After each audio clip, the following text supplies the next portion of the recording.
வணக்கம். நான் கிராண்ட்மா பேசுறேன். எல்லாரும் மறக்காம சப்ஸ்கிரைப் பண்ணி கிராண்ட்மா சேனலுக்கு சப்போர்ட் பண்ணுங்க.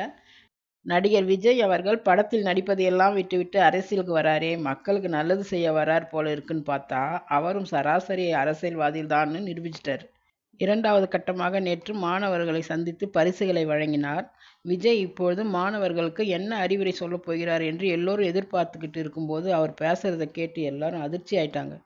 1975க்கு முன்னால கல்வி மாநில கட்டுப்பாட்டில் தான் இருந்தது. ஒன்றிய அரசு வந்த பிறகு பொது பட்டியலில் சேர்த்துட்டாங்கன்னு சொல்றாரு. என்னமோ இப்போ ஆளுங்கட்சியாக இருக்கிற பிஜேபி தான் மாநில கட்டுப்பாட்டில் இருந்த கல்வியை பொது பட்டியலில் சேர்த்த மாதிரி சொல்றாரு. 1975ல் காங்கிரஸ் தான் பொது பட்டியலில் சேர்த்துதுன்னு ஏன் தைரியமாக சொல்ல மாட்டேங்கிறாரு? மத்தியில் இருக்கிற அரசை மத்திய அரசுன்னு தான் எல்லோரும் சொல்லுவாங்க. 2021க்கு பிறகு மாநிலத்தை ஆளும் திமுக ஒன்றிய அரசுன்னு சொல்ல ஆரம்பிச்சாங்க. அவங்க முன்மொழியறதை இவர்